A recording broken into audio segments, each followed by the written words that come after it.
ইসলামের সোনালী ইতিহাসের পাতায় এমন কিছু নাম আছে যা শুনলে শুধু ঈমান নয়, আমাদের অন্তর কেঁপে ওঠে শ্রদ্ধায়। আজ আমরা শুনব এমন একটি সাহাবীর কথা, যিনি ইসলামের জন্য, সত্যের জন্য প্রতিদিন আগুনে পুড়তেন। কল্পনা করুন, প্রতিদিন আগুনে পোড়ার যন্ত্রণা, অথচ তিনি অটল ছিলেন। আজ আমরা জানব হযরত খাব্বার ইবনে আরাত রাদিয়াল্লাহু আনহুর সে অবিস্মরণীয় ত্যাগের গল্প। আমরা প্রতিনিয়ত নতুন কিছু শেখা বা জানার চেষ্টা করছি। এই যাত্রায় আপনিও আমাদের সঙ্গী হতে চাইলে এখনই চ্যানেলটি সাবস্ক্রাইব করে ফেলুন। কথা দিচ্ছি, হতাশ হবেন না। আর হ্যাঁ, আমাদের ভিডিওতে যদি কোনো ভুল ত্রুটি চোখে পড়ে বা আপনার কোনো মতামত থাকে, তাহলে অবশ্যই কমেন্ট বক্সে জানাবেন। আপনাদের মূল্যবান ফিডব্যাক আমাদের আরও ভালো কন্টেন্ট তৈরি করতে সাহায্য করবে। মক্কার বুকে তখন জাহিলিয়াতের ঘোর অন্ধকার। শিরক, মূর্তি পূজা আর অবিচারের কালো ছায়া ঢেকে রেখেছিল পুরো সমাজকে। ঠিক সেই সময় বনু তামিম গোত্রের এক যুবক, যার নাম ছিল খাবাব, ছোটবেলায় তিনি দাস হিসেবে বিক্রি হয়ে মক্কায় এসেছিলেন। তার মনিব ছিল উম্মে আনমার, এক নিষ্ঠুর হৃদয়ের মহিলা। খাবাব রাদিয়াল্লাহু আনহু পেশায় ছিলেন একজন লোহার কারিগর, তলোয়ার তৈরি করতেন। আরবের দাস প্রথার নিগড়ে বাঁধা তার জীবন, যেখানে সম্মান বা অধিকার ছিল সুদূর পরাহত। ঠিক এমনই এক সময় যখন বিশ্বনবী হজরত মুহাম্মদ সাল্লাল্লাহু আলাইহি সাল্লাম গোপনে মানুষকে আল্লাহর একত্বের দিকে আহ্বান করতে শুরু করলেন। গোপনে শোনাতেন তাওহীদের বাণী। সেই দাওয়াত গিয়ে পৌঁছেছিল যুবক খাবাবের কানে। অন্ধকার জীবনে তিনি যেন আলোর ঝলক দেখতে পেলেন। তিনি কালক্ষেপণ না করেই সেই আলো গ্রহণ করলেন। তিনি ছিলেন ইসলামের শুরুর দিকের ভাগ্যবান সাহাবীদের একজন। হয়তো 20 থেকে 30 জন পুরুষের মধ্যে তিনিই ছিলেন। ভাবুন তো, সেই সময় ইসলাম গ্রহণ করায় মানেই ছিল নিশ্চিত মৃত্যুকে আমন্ত্রণ জানানো। মক্কার কুরাইশরা তাদের পূর্বপুরুষদের ধর্ম ছাড়তে রাজি ছিল না। তারা নতুন এই দিনকে দেখত তাদের প্রতিপত্ত আর ক্ষমতার জন্য চরম হুমকি হিসেবে। কিন্তু খাবাব রাদিয়াল্লাহু আনহুর আল্লাহর উপর তার ভরসা ছিল অটল, পর্বত সম দৃঢ়। তার অন্তর সাক্ষ্য দিচ্ছিল সত্যের বিজয় একদিন আসবেই। খাবাব রাদিয়াল্লাহু আনহুর ইসলাম গ্রহণের খবর যখন ছড়িয়ে পড়ল, তখন শুরু হলো অকথ্য নির্যাতন। তার মনিব ইবনে আমার আর তার ভাই, এই দুই পাষণ্ড মিলে তার উপর এমন সব জুলুম চালাতো যা কল্পনা করাও কঠিন। তারা চাইতো খাবাব রাদিয়াল্লাহু আনহু যেন ইসলাম ত্যাগ করে, কিন্তু তাদের এই চাওয়া ছিল বৃথা। প্রতিদিন দুপুরে গনগনে রোদ যখন মক্কার মরুভূমির বালুকে ফুটন্ত তাপে উত্তপ্ত করে তুলত, তখন খাবাব রাদিয়াল্লাহু আনহুকে বিবস্ত্র করে সেই উত্তপ্ত বালুর উপর শুয়ে দেওয়া হতো। শুধু তাই নয়, কখনো কখনো তার পিঠের নিচে রাখা হতো জ্বলন্ত কয়লা। কেউ কেউ বলেন, উত্তপ্ত পাথরের উপর তাকে শুয়ে তার বুকের ওপর পা দিয়ে চেপে ধরা হতো, যাতে তিনি নড়াচড়া করতে না পারেন। জ্বলন্ত কয়লার উত্তাপে তার পিঠের চামড়া ঝলসে যেত, গোশত পুড়ে যেত, এমনকি শরীরের চর্বি গলে সেই আগুন নিভে যেত। কিন্তু এই পাশবিক নির্যাতন সহ্য করেও তার মুখ থেকে বের হতো না কোনো অভিযোগ, কোনো আর্তনাদ। শুধু আল্লাহর সন্তুষ্টির জন্যই তিনি হাসি মুখে এই সব কষ্ট সইতেন। তিনি নিজেই একবার বলেছিলেন, আমার পিঠে এমন আঘাত হানা হয়েছিল যে সে রক্ত এবং গোশত মিশে আগুন নিভে গিয়েছিল।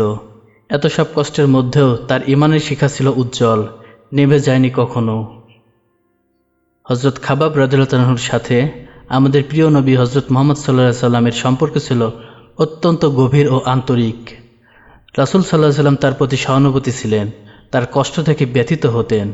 ইসলামের সেই কঠিন সময় যখন নির্যাতন চরমে, তখন একদিন খাবাব রাদিয়াল্লাহু আনহু রাসূল সাল্লাল্লাহু আলাইহি সাল্লামের কাছে এসে তার কষ্টের কথা বর্ণনা করলেন।